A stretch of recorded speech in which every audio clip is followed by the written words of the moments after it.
नमस्कार मंडळी, स्वागत आहे पुन्हा एकदा आपल्या चॅनलवरती। मंडळी, आज सर्व जे काही आपले शेतकरी बांधव आहेत, सर्व प्रकारचे पिकं घेणारे जे काही बांधव आहेत त्यांच्यासाठीचा आपण हा व्हिडिओ आज घेऊन आलेलो आहे। राजमा च्या पार्श्वभूमीवरच हा व्हिडिओ आहे, पण सर्व जे काही आपले शेतकरी वेगवेगळे पिकं घेतात त्याच्यासाठीचाच हा व्हिडिओ आहे। राजमाच्या शेतकऱ्याला पण त्याचा उपयोग होईल आणि इतर पिकं जे काही पेरतात त्याचा पण आपण तणनाशकाविषयी माहिती या आपल्या व्हिडिओमध्ये सांगणार आहोत। विषय खूप महत्त्वाचा आहे मंडळी, अगदी थोडक्यामध्ये समजेल अशा भाषेमध्येच मी सर्वांना सांगणार आहे।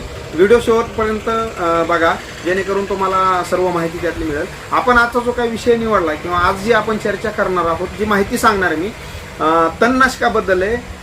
एक राजमा पीक पेरण्याच्या पूर्वी कुठलं तणनाशक फवारावं आणि नंतर कुठलं तणनाशक फवारावं।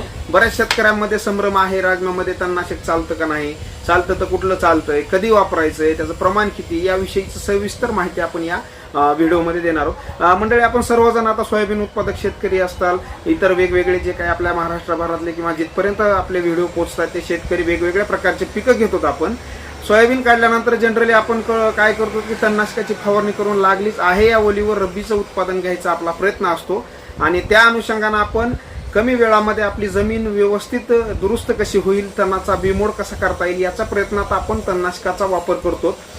पण आपल्या कित्येक शेतकऱ्यांना मंडळी माहीत नाही की आपण तणनाशक जे वापरतो त्याचे आपल्या पिकाला असतील किंवा जमिनीला असेल काय साईड इफेक्ट होतात, किंवा कुठलं तणनाशक वापरावं, तणनाशक वापरल्यानंतर पेरणी किती दिवसानं करावी, राजम्यामध्ये असेल किंवा इतर पिकामध्ये असेल कुठलं तणनाशक चालतं, त्याचं टाइम किती लागतो, किंवा जे काही तणनाशक आपण फवारले त्याचा येणाऱ्या पिकावर काय परिणाम होतो याविषयीची माहिती यामध्ये। जनरली मंडळी, आता सर्वांचे सोयाबीन निघाले। आपण जे माझ्या हातामध्ये दिसते हे सर्वजण ओळखतात आपण मेरा 71 ही जे काही पुडी आहे याचा वापर आपण सर्रास करतो। दुसरी गोष्ट जे काही राऊंडअप आहे, ग्लायसेल आहे किंवा इतर वेगवेगळ्या नावाने जे काही येणारे पिकं आहेत, जे काही येणारे औषध आहेत याचा आपण या तणनाशकाचा सर्रास वापर करतो। मंडळी, सगळ्यात महत्त्वाची गोष्ट एक सांगायची झालं तर हे तणनाशक वापरायला अडचण नाही, पण तणनाशकाचा शक्यतो वापर कमी केलेला आपल्याला भविष्यात चांगल्या प्रकारचा त्याचा फायदा आहे। पण सध्या जे काय आहेत सगळ्याच गोष्टी आपल्या शक्य नाहीत। आज मजुराचे असेल किंवा मॅनपॉवरची कमतरता असल्यामुळे नाविलाजानं जे काही शेतकरी आहेत त्या आपल्या सर्व शेतकऱ्यांना तणनाशकाचाच उपयोग करावा लागतोय। त्यामुळं आपल्या जमिनीचा निश्चितच कस जो आहे किंवा पोत जो आहे तो खराब होत चाललेला आहे। पण त्या अनुषंगानंच आता त्याला पर्याय नाही, मॅनपॉवर कमी असल्यामुळं त्याचा आपल्याला वापर करावाच लागतो। पण होईल तेवढं, जेवढ्या पद्धतीनं होईल तेवढं टाळलेलं चांगलं आहे। जर कमी क्षेत्र असेल, घरचे माणसं जर करणारे असतील किंवा घरीचे जे काही आपले सर्व मॅनपॉवर घरचे असेल तर खुरपणे असेल किंवा नांगरणी कोळपणीच्या हिशोबाने आपण तणाचं नियोजन करतो।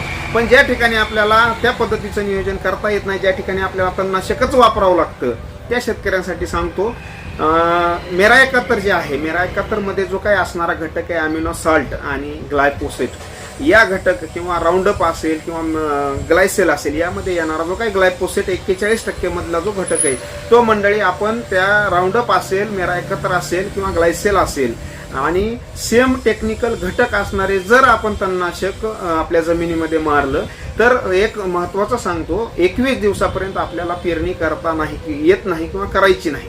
याचं कारण सांगतो, 21 दिवसापर्यंत त्या आपल्या जमिनीमध्ये ज्या ठिकाणी आपण फवारणी केली त्या जमिनीमध्ये त्याचा अंश राहतो, ते न्यूट्रल त्या 21 दिवसापर्यंत होत नाही। जर ह्याची आपण या तिन्ही घटकापैकी किंवा 2,4-D देखील असेल तर त्याच्यासाठी आपण पेरणीपासून फवारणी केल्यापासून कमीत कमी 21 दिवसापर्यंत त्या जमिनीमध्ये पेरणी करू नये, जेणेकरून आपल्याला त्या पुढच्या पिकाला त्याचा धोका होणार नाही। जर पेरलं तर त्याचे काय साईड इफेक्ट होतील, जर आपण तात्काळ सपोज मेरा 71ची फवारणी केली किंवा राऊंडअप केलं किंवा ग्लायसेल केलं, तेव्हा हे फक्त व्यापारी नाव सांगतोय मी, जे काही टेक्निकल त्यातला घटक आहे तो ग्लायफोसेट आहे, 41% राऊंडअप ग्लायसेलमध्ये येतो, मेरा 71 मध्ये जे आहे ते 71% आणि अमिनो सॉल्ट देखील येतो। या अनुषंगानं असाच आपण ह्याचा जर वापर केला तर 21 दिवसापर्यंत राहतो आणि जे काही पुढचं पीक जर आपण 21 दिवसाच्या आत किंवा फवारणीपासून 8-10 दिवसांनी किंवा 15 दिवसापर्यंत जर त्याच्यामध्ये जर पेरणी केली त्या शेतामध्ये, तर त्या ठिकाणचं जे काही आपले नवीन आपण पीक घेतलेलं आहे किंवा त्याची उगवण क्षमता त्याची कमी होते।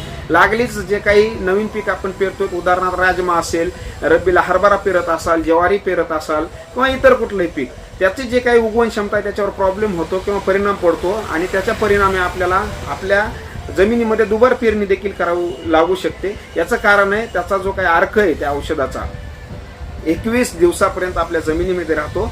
नवीन बियाण्याला येणारे जे काही अंकुर आहेत, जे काही कोंब आहेत ते लागलीच त्याच्या संपर्कात आले की ते जळून जातात आणि त्यामुळे आपल्याला त्याची तुटाळ किंवा जमिनीमध्ये जी काही एक नापिकता त्यानुसार त्या अनुषंगानं तयार होते. मग त्यानंतर आपण जे काही संबंधित दुकानदार असेल किंवा ज्या ठिकाणाहून बियाणं आणलंय त्यांना आपण त्याचा जिम्मेदार धरतो किंवा त्यांना बियाण्यामध्ये प्रॉब्लेम होता यामुळं. पण अशा पद्धतीचं नाही. जर त्या पद्धतीनं जर आपण पेरणी करत असाल, जर हे तणनाशक आपण फवारले तर हे तणनाशक फवारल्यानंतर आपण 21 दिवसाच्या नंतर त्या ठिकाणी पेरणी करणं महत्त्वाचं आहे, जेणेकरून तुम्हाला त्यापासून चांगलं एक तर तण पण व्यवस्थित जळून जाईल आणि पिकाला पण काही प्रॉब्लेम नाही. आता तुम्ही म्हणाल की आपण पेरणी करू, फवारणी केल्यानंतर डायरेक्ट त्याच्यामध्ये जर पाळी घातली, नांगरणी केली, मोगडणी केली तर चालत नाही चालत. जमिनीमध्येच त्याचा अंश राहतो.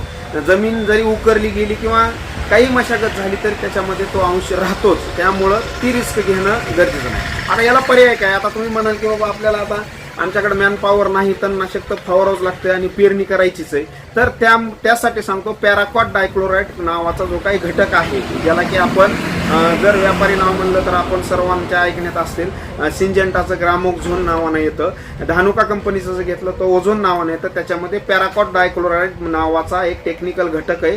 तो घटक आपण वापरू शकतो. त्याचं काम जे आहे, हिरव्यागार तणावर जर आपण मारलं 150 ते 200 ml प्रति पंप या अनुषंगानं किंवा या प्रमाणात जर घेतलं तर ते तुम्हाला आपण ते पॅराक्वाट डायक्लोराइडची फवारणी केल्यापासून 24 तासामध्ये तुमचं पूर्ण तण जे आहे जळून खाक होतं. फक्त एकच आहे की मुळापर्यंत जळत नाही आणि त्याचा फायदा, त्याचं कामच आहे ते जे काही जमिनीच्या वरचा भाग आहे तो वरचा भाग पूर्णपणे जळून जातो. जमिनीच्या मुळापर्यंत, त्या तणाच्या मुळापर्यंत ते जात नाही, त्यामुळं जमिनीत उतरत आणि त्यामुळं मग तुम्ही ते फवारल्यापासून 24 तासानंतर कधीही पेरणी करू शकता. त्यामुळं काय होईल, जे काय तुमचं हिरवगार तण आहे ते पूर्ण हिरवगार तण आपल्याला बाहेर काढता येईल आणि बाहेर काढल्यामुळं जमीन पण व्यवस्थित होईल आणि तुम्हाला पेरणीला अडचण पण येणार नाही. त्या अनुषंगानं तुम्ही आणि वेगवेगळ्या प्रकारचे भरपूर तण त्यांना जातात. त्यामुळं ते जर आपण फवारणी केली ते आपल्यासाठी सेफ आहे, आपल्या जमिनीसाठी पण सेफ आहे आणि तुमचा वेळ देखील त्या ठिकाणी वाचला जातो. ज्या ठिकाणी पाणी जास्त होतं, चिबड लागतं म्हणतो आपण, त्या ठिकाणी जर जमीन वापशावर लवकर आणायची असेल तर पॅराक्वाटचा आपण वापर करू शकता. त्यानं लागलीच तुम्ही फवारणी केल्यापासून 24 तासाच्या आत तणाचा पूर्ण सुपडा साफ होतो, पूर्ण तण जळतं. लागलीच तुम्ही त्याच्यामध्ये वापसा झाल्यानंतर सूर्यप्रकाश पडला, त्या जमिनीतली पाणी धारण क्षमता कमी होऊन निश्चितच जमीन वापशावर येते आणि तुम्ही त्याची मशागत करून ती जमीन तुम्हाला पेरणी योग्य करू शकता. हा विषय झाला पेरणीच्या अगोदरचा. याच्यानंतर जे आहे, राजम्यामध्ये आपल्याला तणनाशकाचं बरेच आपले जे काही शेतकरी होते ते शेतकऱ्यांनी बरेचसे कमेंट होत्या किंवा जे काही व्हॉट्सअपवर फोन करून विचारत आहेत.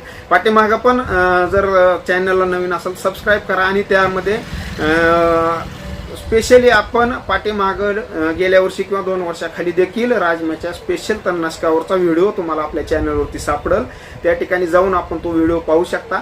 आणि तरीही मी सांगतो की आता जे आहे जे टेक्निकल जे काही व्यापारी नाव आहे फ्युजीफ्लेक्स सिंजेंटाचं, ते आपण राजम्यामध्ये वापरू शकता. त्याचे वापरायचं जे काही कालावधी आहे पेरणी केल्यापासून किंवा तुमचा जो काही राजमा तो उगवल्यापासून 15 दिवसाच्या पुढं ते 21 दिवस या 6 दिवसामध्ये आपण त्याची फवारणी करायची.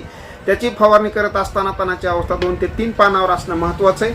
तण हिरवगार असणं महत्त्वाचं आहे आणि जमिनीमध्ये पुरेशी वल असणं महत्त्वाचं आहे, जेणेकरून तुमच्या राजमा पिकाला देखील त्याचा अपकार होणार नाही किंवा ते शॉकमध्ये जाणार नाही.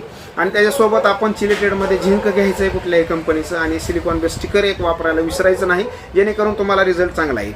सिंजेंट आता फ्युजीफ्लेक्स नावाने येतं, दुसरं आहे बिगुल नावाने येतं किंवा सायरन नावाने येतं. हे 2-3 नावं मी सांगितलेत.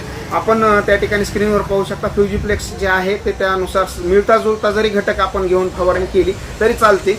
राहिला विषय त्याच्या प्रमाणाचा, तर 1 लिटर पाण्यामध्ये आपण 2 ml प्रमाण त्याला आपल्याला राजम्याला घ्यायचं आहे. 2 ml प्रति लिटर पाण्याला घेऊन आपण राजम्यावर त्याची फवारणी करू शकता. जास्त मोठं तण जे आहे 3 ते 4 पानाच्या पुढचं तण जाणार नाही आणि शक्यतो संपूर्ण उपट तण त्यानं जातात, बहुवार्षिक तण जाणार नाहीत. छोट्या प्रमाणात असतील तर ते देखील जातील, पण जेवढे काही उपट तण आहेत किंवा जे काही सिजनेबल तण आहेत ते मात्र नक्की त्यानं जाऊन तुम्हाला ते त्या ठिकाणी कोळपणी असेल किंवा इतर गोष्टीतून आपण त्याचं नियोजन करायला तुम्हाला हरकत नाही. दुसरी गोष्ट, ऊसामध्ये जर आपण करत असाल तर ऊसामध्ये त्याला पर्याय नाही. ऊसात जर तुम्ही राजम्याची लागवड करत असाल तर ऊसामध्ये तुम्हाला ऊसाचंही तणनाशक मारता येणार नाही आणि राजम्याचंही मारता येणार नाही. त्यामुळं जर ऊसामध्ये आंतरपीक म्हणून जर तुम्ही टोकन केलं असेल किंवा पेरणी केली असेल तर मी तुम्हाला सांगेन त्याला खुरपणी कोळपणी करून घ्या, तणनाशकाच्या भानगडीमध्ये पडू नका.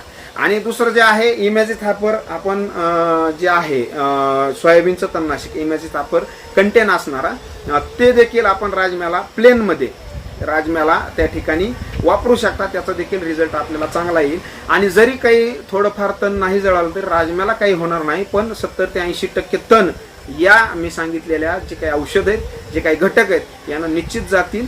फक्त कंडिशन एक आहे की त्याच्यामध्ये जे आहे 21 किंवा 25, 21-22 दिवसाच्या पुढं त्याची फवारणी करू नका आणि 15 दिवसाच्या आत करू नका. वल भरपूर ठेवा. फवारणी करत असताना तण जे आहे चुकणार नाही किंवा फवारणी करत असताना त्याच्यामध्ये चूक होणार नाही याची काळजी घ्या.